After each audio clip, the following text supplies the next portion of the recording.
Welcome to What's a Frequency, our long-form Siouxland public media show. Early to mid-spring is a prime time for people who love growing things. Also, there are certain things that historically people will say should be planted around Mother's Day. There's something about planting things, digging hands in soil that feels restorative for a lot of people. Plus, it can just be pretty. So it seems like a perfect time for What's a Frequency show about people with green thumbs, or at least who aspire to have green thumbs. Here to discuss all that is Lindsay Myler. She's a horticultural coordinator at Iowa State Extension Office in Sioux City. Plus Ron Bennett, who's great with all kinds of plantings, and Diane Blankenship, who is one of the founding members of the Les Hills Wildwood Group, and who's also very knowledgeable in vegetable gardening and native plant gardening. So thank you all three for being here today. Yeah, Thank you very much. And to get started, so people can acquaint themselves with you. Let's start with you, Lindsay. What does a horticulture coordinator do for Iowa State Extension? Like, what is your training and what do you do with your job? So I was hired to basically manage the master gardener coordinator or master gardener volunteers in our county, Woodbury County. I also field questions coming into the office.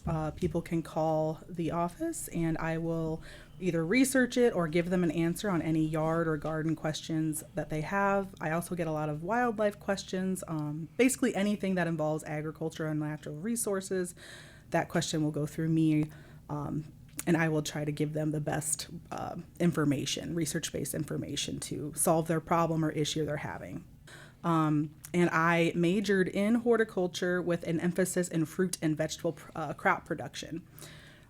So growing up, I loved the outdoors. My parents were big into having us be outside, enjoying nature. We did a lot of hiking, outdoor activities. ATVing was huge when I was a kid growing up. We did camping. Any vacation we took was never resort type. It was camping. We were roughing it. And then turning to Ron and Diane. So I'll start with you, Ron. What was your upbringing in terms of being around gardening, and when did you start? When did you realize that you liked this and started really delving into it? Well, I've been around it my whole life. My mom stayed at home, and Dad was gone for work, but Mom had this very large garden. So we survived, or basically all the vegetables we ate, everything came out of that garden. We'd can going into the winter. It was just something that you always knew. So being around my mom, helping her growing up. Then I took a little break because I got into construction, and then I got into working at the air base. Not so much gardening down there. So then when I finally got back around, I was in a relationship with somebody. She did landscaping, and I kind of got into it again, really enjoyed it. It brought me back to helping my mom on the weekends. And then I found out about the Master Gardener program. Got into that in 2017, did the educational stuff and the intern hours. And after about a year, I found out about Les Hills Wild Ones. Mm-hmm. Joined that organization. Then that's where I found out about native species, the carrying, the planting of those. And it's really just opened up a lot of avenues for increasing my knowledge of it and helping others, helping community gardens, things like that. It's quite rewarding. Mm-hmm. And then for you, Diane Blankenship, how did you get into this? At what age, and what was your entry? I had my first garden when I was 10. My mother gave me a strip that I could plant, and I did.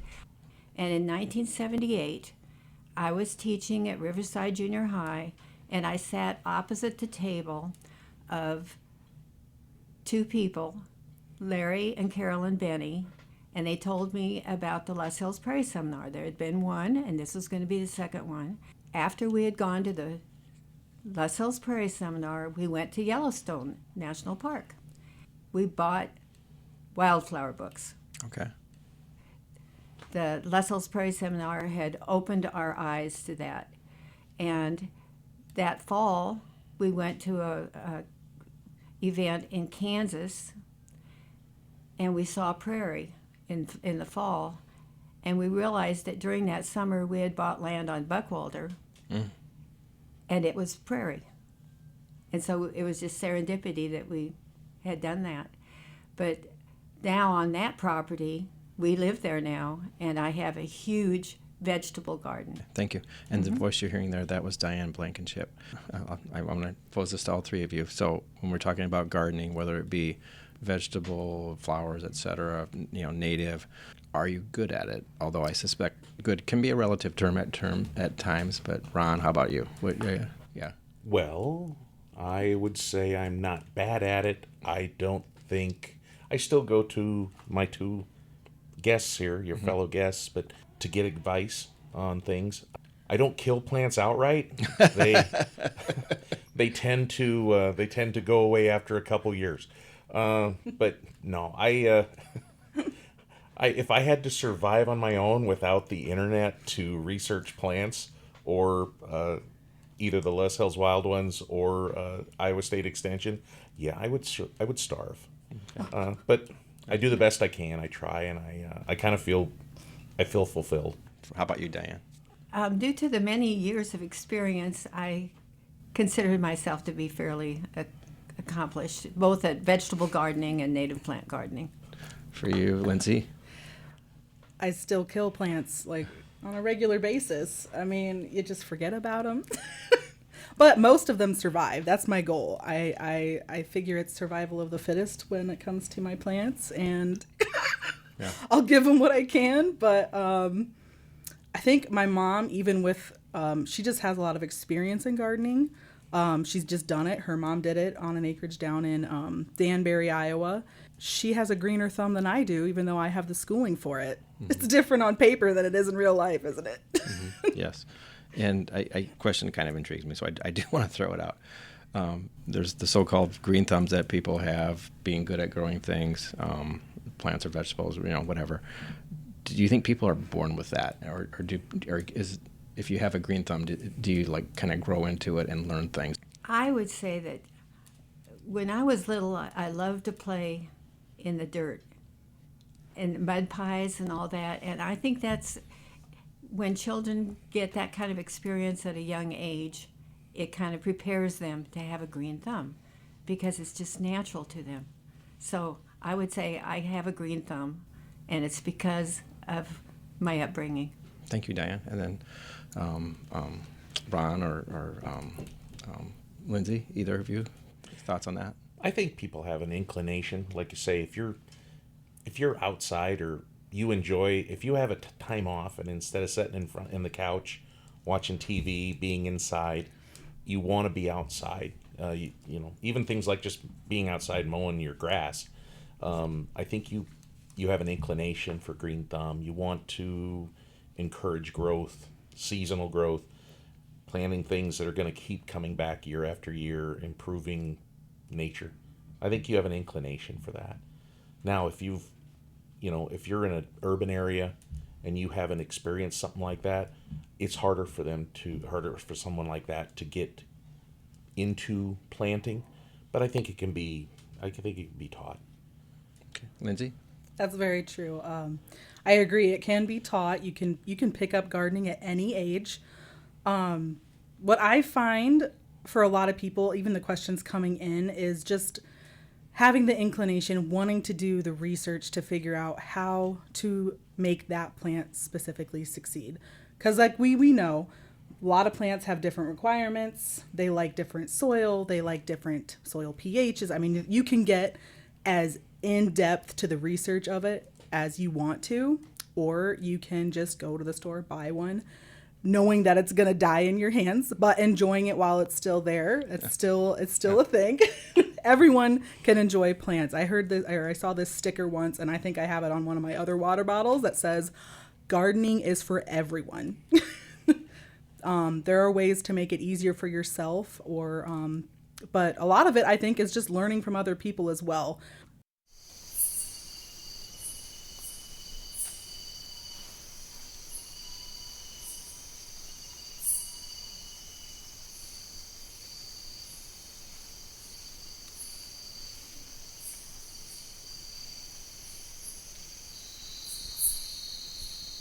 And you're listening to What's the Frequency for a show on spring growing season, which is at hand. We have lots of topics associated with that. My guests are Lindsay Myler. She's a horticulture coordinator for Iowa State Extension in Sioux City. We have Ron Bennett. He's great with all kinds of plantings. Diane Blankenship, very knowledgeable about vegetable gardening and native plant gardening. So we are going to move into kind of tips and such. But I want to talk about the Master Gardener classes. So I think a lot of people have heard of Master Gardener classes. They may not know exactly how they function. So Lindsay, when did they start? Are these in like every state, or just what's kind of the overall scope of that, I guess?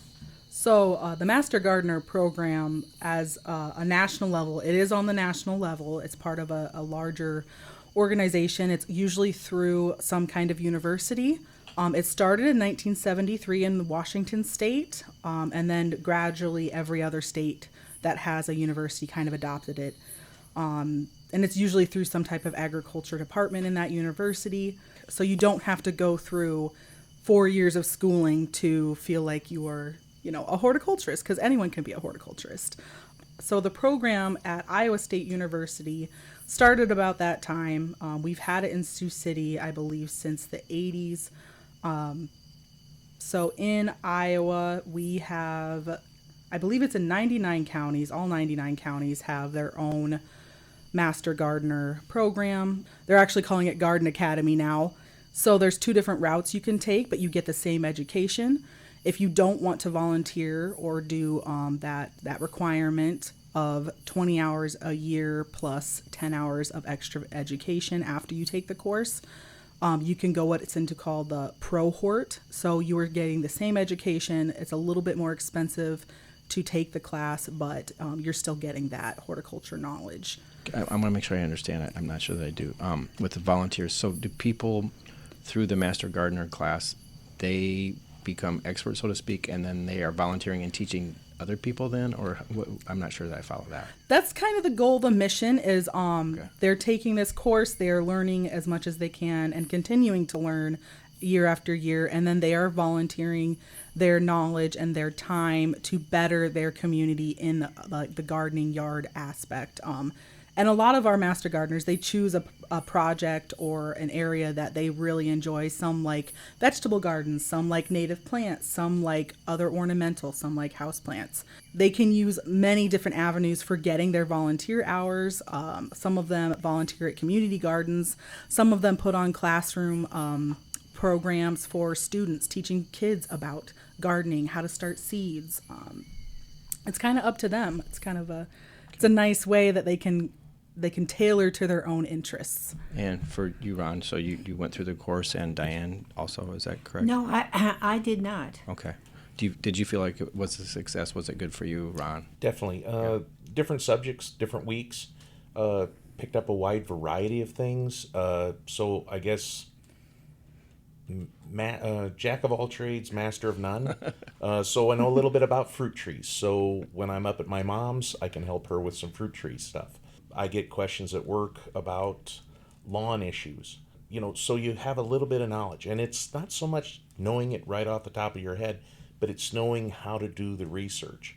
There's a lot of stuff with Iowa State University, but I notice lately I've been going to Wisconsin University, their sites, to get information. There's a lot of different things around at different universities that have different subjects. Some people, some of them are really great at pest infestations. And, you can go there. You can find all about this small, whatever it is that's bugging, no pun intended, but absolutely just wrecking your garden. Maybe it's new to this area, but maybe it's not to another state. So you find that information. But no, I do more answering questions just from friends and people I run into. And every little bit kind of helps educate. Mm-hmm. Thank you. And that voice that you're hearing, it's Ron Bennett. And back to you, Lindsay. When people, go ahead. I do Diane. have experience with Master Gardeners. I was in charge of the Garden of Discovery at Lewis and Clark Interpretive Center. It was a native plant garden with over 100 species and everything. Mm-hmm. And it was Master Gardeners who did all the gardening work. And when I go up to Bill and Dottie Zales and collect seed, and there are Master Gardeners that come every year and get their hours of credit in, for helping doing that. So I am very appreciative of Master Gardeners. Thank you. And then for you, Lindsay, before we move on to other topics, For people who are taking the Master Gardener class, like what are they looking to do? Like typically, I suppose that could range a lot. I mean, generally, it is usually people who are retired and want to be involved in something, some type of community service, volunteer work, and it's a great community just to be in itself, where you connect with other gardeners as well. I mean, you meet new people who are interested in similar things. That's pretty cool for them. Go ahead. Some people, they just come to learn that one subject. I know when I went through the course, there was a young man there that wanted to learn about hydroponics. Basically growing plants without soil, just a water circulation system with nutrients in it. Once he got that information, he was good. He never went on to do his intern hours or anything. He got what he needed out of that class to do whatever it is he had planned. So there is that also. Yep, they go for their specific teaching that they want. That's okay, but. So is it a mix of like, for lack of like, flowers that a person would put in a flower bed along their house? Is it also like vegetables? So it's like everything, essentially shrubs, like every. It goes through turf grass education, ornamental horticulture, so shrubs, trees, landscape. I believe it does fruit and vegetable crop productions, soil science, and integrated pest management. Yes. I mean, just your basics. So basically the course that they are leading people through. So after I looked through it the first time, I realized this is almost word for word exactly the Horticulture 101 class that I took when I started my college. So yeah, I was like, this is amazing. I'm like, they're offering this to people, and it's not incredibly difficult to get through the material. It's a 10-week course. It's self-led. Everything is online now. It's in a module format, so you go through, you read it, you read the book readings, and then it's also like YouTube videos and short answer questions, multiple choice questions. Very useful information. It gives you a great baseline. I want to go to Ron for this question, and then I'll go to you next, Diane. But do you know, maybe if you're thinking over the winter months, like in a spring that is approaching, and as spring, do you know what you're planning to do? Do you add new things to your repertoire for what you're planting in a certain year? Like how do you approach what to do? Usually you kind of, after everything's cleaned up in the fall, you kind of need a little bit of break. But basically December, January, you're already starting to think, okay, do I want to try a new species? Do I want to try a new, I have this little section of garden or of my flower bed or something. Do I want to try something new? Probably about 5 years ago, I decided to put a yucca plant in my front display. This year, it is finally blooming. It's going to bloom. So it's something that, you try different things. You always have your staple you jump back to. What are your staples, Ron? Actually, my staples are from Les Hills Wild Ones. It's native species. It's your cone flowers. It's your bee balm. It's and those always come back. They look beautiful and they bring in pollinators. And then I try to add to that. Either it's more native species that after about a 2 to 3 year period they've now established and they come back all the time, or put in just annuals that will come back. They're very beautiful that season, and then they go away, and you try something different that year. Is there certain times? So here we are in mid-May.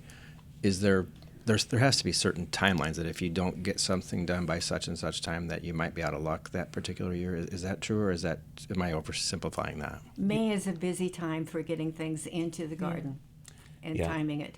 And you also have cold, more cooler season plants, spinach, things like that you want to get planted in. And then there's the warmer season. We just had last year at the symposium, not this current one, but the previous year, a woman from Minnesota come down, and she talked about continuously gardening. As soon as one crop had produced, pull it out, plant again. Multiple plantings through a season, just because of the growing time span from seeding to full growth and harvest. And sometimes you can get a couple crops out of the same area of garden. So I mean, you do have to plan that out, because you don't want to plant spinach in July, because it's not going to do very well.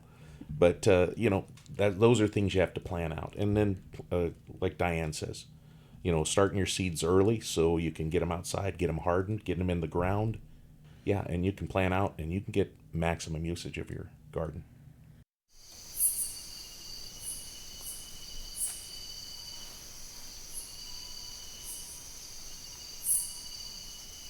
You're listening to What's a Frequency Show. We're talking about the spring growing season.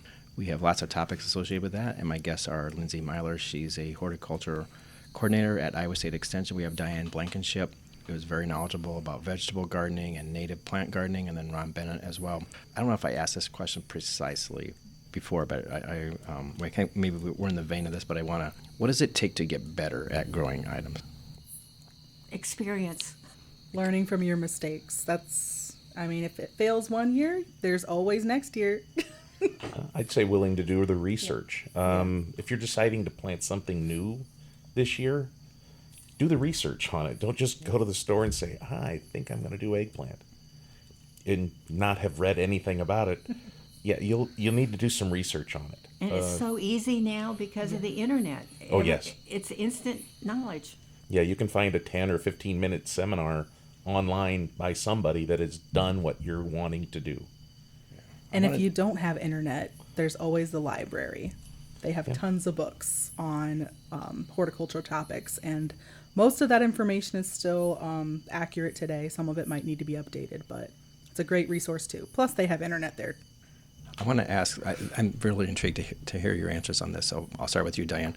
What would you consider to be your favorite thing that you've ever been able to grow that gave you the most pride? Like you didn't think maybe it was going to work, and then it did, or it was like pretty, or just whatever, any number of ways that it would be fulfilling to you. I have one particular plant that I dearly love. It's Menzelia, 10-petal blazing star, which is native. And there is some above Sacred Heart School. There was some up there, and it got disturbed, and I'm not sure if it's come back or not. But it's very hard to grow, and I've got 3 little plants right now, and I've not put them out yet, but in previous years I put them out, and then they haven't survived, so. Okay. But that's my favorite plant, and it brings me the greatest joy if I can get it going again. Thank you. Ron? Wow. I don't really know that I have a favorite plant. I think, well, like I said, a plant that lives. That's my favorite plant. I mentioned earlier about my yucca. I brought that from Kansas, and I planted it in the front, and my family's from Kansas, so they've been around yuccas forever. Brought one up here, thought I'd get it going, and there were some times when it wasn't doing well. Some seasons were pretty rough on it. This spring, like I said, the first time ever, I went out there and there's a stalk that's going to bloom in the center of it, and I'm ecstatic about that. I know it sounds weird, somebody like me being ecstatic about that, but it is. It's an amazing thing. What do you think growing plants, vegetables, what have you, what does that do for a person in terms of like health or mental health or like just joy of your life? I'd love to hear from all 3 of you on that. It just gives you something to look forward to watch, just caring for something other than yourself. It's a great feeling of accomplishment when it does succeed, and if it doesn't, you can always try again. And they're currently doing research on the benefits of coming into contact with soil and what it does for your microbiome and all this other stuff. I haven't looked into it yet, but it's very interesting to see how much of an impact gardening and just even being outside has on like people's mental health. I know it makes me happy. There are increasingly medical studies that showing that the benefits to mental health, and that maybe that doctors should be more like Prescribing. Yes. Sorry. Oh, yeah. Prescribing being outdoors. So to you, Diane, that question of Right, just being outdoors just feels great to me. You hear the birds, you get to see the butterflies, everything just has always been really satisfying to me in being outdoors. And I think it was from growing up that I was outdoors a lot. We lived on the edge of town, and I had a hideout in the wilderness across the street and all that, So it just came naturally, yeah. I love that. Ron? And then I think, well, the holistic advantages of this, it's so amazing. You can have the longest, hardest day at the office. You come home, you're drained, you're just out. You have the same amount of hours working harder physically outside on a Saturday or a Sunday, and you come in and, yeah, you're tired, but you're not drained. It has restorative benefits, I think. Just being outside, helping and being in nature, helping nature to grow and improve, it has a improving factor for yourself as well. And then you talk about, the physical aspect of it too, not just mental. I mean, that gardening, it can be hard. You can sweat doing it, but there's benefits to doing that as well. It's a type of exercise in some measurements. And then another thing, the food, if you do grow vegetables, you get that fresh produce, that delicious, healthy, there's nothing like a ripe tomato in the middle of August that just... And you can grow it organic, and it's organic. Yes, yes. thank you. And then, Diane, before we conclude, I want to make sure I know that you were a founding member of the Les Hills Wild Ones, I believe, or amongst the initial people. Yes. Okay. I want you to tell us about a few events that are coming up here in the next few days. This weekend is the first native plant sale for the summer. We have 3. There's one in the middle of the summer and one at the end in September. But this weekend, Friday, there's one for members, and on Saturday it's open to the public. And all information can be found at the Les Hills Wild Ones website, which is leshills.wildones.org. Okay. And so all that information is there. And then we have all these garden walks. For all these years now that we've had Les Hills Wild Ones, we've got lots of native gardens to go visit. One of them is going to be a visit to a new garden, which was started by a Boy Scout that did it as a project. And there's one in Hinton, there's one in Vermilion, there's ones in Sioux City, several in Sioux City, and there's all kinds of opportunities, and all of that information is listed on the website. Planting native plants, people are recognizing how important it can be. Especially, most native plants are perennials. So you plant this beautiful plant and it comes back year after year. That you're not disturbing the soil, it's anchoring stuff, and the water, less water comes off your lawn. You don't use fertilizers, and it invites all kinds of pollinators. Very, very important to understand all that and get in touch with the whole natural ecosystem has been so disturbed. So we can add a little bit of that back to our yards right here in town. So that'll be this Saturday, May 16th. Right, in the morning. Thank you, Diane. That'll be a wrap for this edition of What's the Frequency? And I will say, I was going to insert this at some point, but one reason that I did this show is because I am terrible at all these topics that we have talked about here. So I was hoping to glean a little something.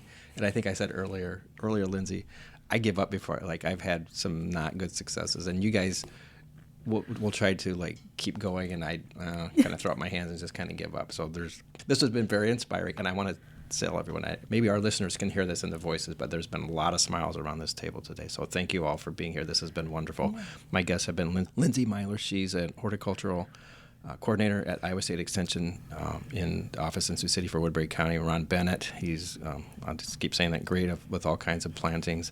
And then Diane Blankenship, and obviously a lot of passion about native plant gardening. So thank you all for being here today. Thank you very much. Thank you for having us. And as we move into third year for the show, thanks for being a part of our station as we work every day to tell the stories about Siouxland that inform, entertain, and expand the mind.